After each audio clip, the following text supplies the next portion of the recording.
رسول کریم صلی اللہ علیہ وآلہ وسلم نے ارشاد فرمایا، میں تمہیں ایسی عبادت نہ بتاؤں کہ جس کو کرنا بہت ہی آسان ہے اور بدن پر وہ بوجھل نہیں ہے، بدن پر وہ ہلکی ہے۔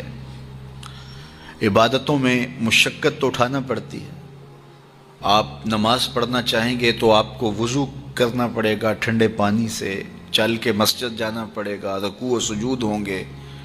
روزہ رکھنا ہے تو آپ کو دن بھر کی بھوک کاٹنی پڑے گی، زکوٰۃ دینی ہے، صدقہ کرنا ہے، خون پسینے کی کمائی سے پیسے جدا کرنے پڑیں گے، حج کرنا ہے تو بہت زیادہ مشقت اٹھانی پڑے گی۔ جتنے بھی اعمال ہیں خیر کے، اچھائی کے، ان میں بہت زیادہ مشقت اٹھانا پڑتی ہے۔ یہ طالب علم یہاں پڑھ رہے ہیں، 8 سال کا چلہ کاٹ رہے ہیں، معلمین پڑھا رہے ہیں، صبح تہجد سے اٹھتے ہیں اور شام تک ایک وظیفے میں لگے ہیں، علماء ہیں کام کر رہے ہیں، بہت سارے لوگ، کتنے مشقت والے کام ہیں، تب اللہ کی رضا جا کے نصیب ہوتی ہے۔ لیکن میرے حضور نے فرمایا تمہیں ایک ایسا عمل نہ بتا دوں جس میں بدن بھی نہیں تھکتا اور ہے بھی بڑا آسان؟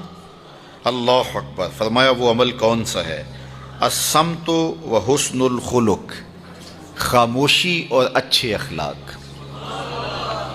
زیادہ بولنے سے بہتر ہے خاموش رہو، خاموشی میں نجات بھی ہے، ثواب بھی ہے۔ زیادہ بولنے والا جھوٹ بھی بول لیتا ہے، زیادہ بولنے والا گالی گلوچ اور سب و شتم پر بھی اتر آتا ہے، زیادہ بولنے والا کسی کی پگڑی بھی اچھال دیتا ہے، زیادہ بولنے والا غیبت بھی کر لیتا ہے، زیادہ بولنے والا ایسا مزاح کر لیتا ہے جس سے کسی کو تکلیف پہنچے۔ زیادہ بولنے والے سے بہت ساری غلطیاں ہو جاتی ہیں، جو تھوڑا بولے اس سے غلطیاں کم ہوتی ہیں، چونکہ انسان کے زیادہ گناہ جو ہے وہ اس کی زبان کی وجہ سے ہوتے ہیں۔ ایک روایت میں آتا ہے جب صبح ہوتی ہے سارے اعضائے بدنیاں زبان کے آگے ہاتھ جوڑتے ہیں، بی بی تو چپ رہنا، چونکہ بولتی تو ہے اور مصیبت سارے اعضائے بدنیاں کو سہنا پڑتی ہے۔ تو یہ زبان جو ہے اس کی وجہ سے زیادہ گناہ ہوتے ہیں، یا زبان کی وجہ سے، یا انسان کی عصمت کا جوہر جب لٹتا ہے تو پھر اس کے پلے کچھ نہیں رہتا۔ اس لیے میرے حضور نے ارشاد فرمایا، جو تمہاری 2 ٹانگوں کے درمیان اور جو 2 جبڑوں کے درمیان زبان، ان دونوں کی مجھے تم ضمانت دے دو، میں محمد تمہیں جنت کی ضمانت دے دیتا ہوں۔ تو فرمایا کہ میں تمہیں ایسا عمل نہ بتا دوں کہ جو بہت ہی آسان ہے، اور وہ کیا ہے؟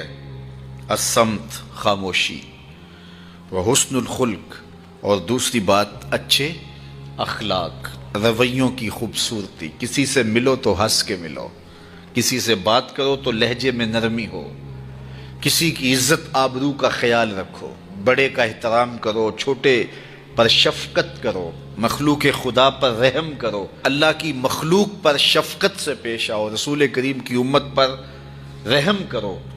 تو یہ ایسا عمل ہے جس پر کوئی مول بھی نہیں لگتا، قیمت بھی نہیں لگتی، بدن بھی نہیں تھکتا، لیکن نامہ اعمال نیکیوں سے بھر جاتا ہے۔ قیامت کے دن نامہ اعمال پر سب سے وزنی جو عمل ہوگا وہ حسن خلق ہوگا۔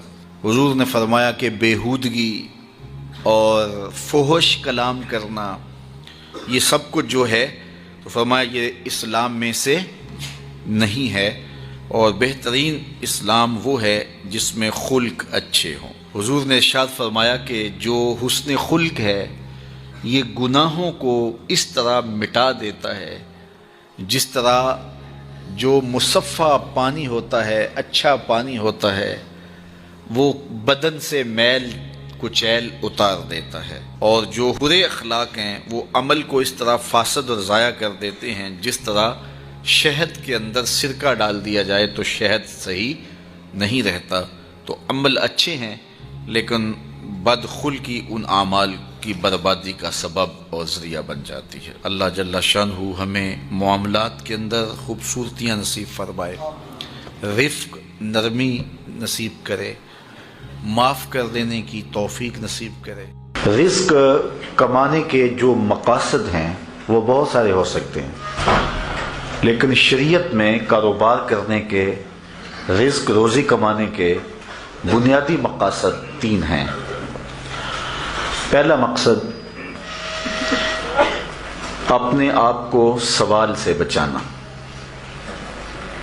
دوسرا مقصد اپنے آپ کو حرام سے بچانا. تیسرا مقصد اپنی اولاد کی کفالت کرنا. یہ بنیادی مقاصد ہیں جن کے لیے رزق کمانا، روزی کمانا ہمارے اوپر لازم ہو جاتا ہے. اور اگر آپ کاروبار کو وسعت دے رہے ہیں، ضرورت سے زیادہ کما رہے ہیں، تو اس کے لیے ایک چوتھی نیت آپ کو ساتھ کرنی ہوگی، اور وہ یہ کہ معاشرے کے کمزور لوگ، رشتہ داروں میں غریب لوگ، میرے ہمسائیگی کے اندر جو غریب لوگ ہیں، یتیما ہیں، مساکین ہیں، معاشرے کے وہ لوگ جو اپاہج ہیں، معذور ہیں، کمانے کی صلاحیت نہیں رکھتے، میں زیادہ مال کما کے ان کی کفالت بھی کر سکوں. ان چار مقاصد کو ذہن میں رکھ کر کے جو رزق کمایا جائے گا وہ دنیا نہیں ہوگی، عین دین ہوگا. لیکن اگر ان چار مقاصد کے علاوہ رزق کمانے کا کوئی پانچواں مقصد بھی شامل ہو گیا تو وہ ان چار مقاصد کو بھی دنیا بنا دے گا.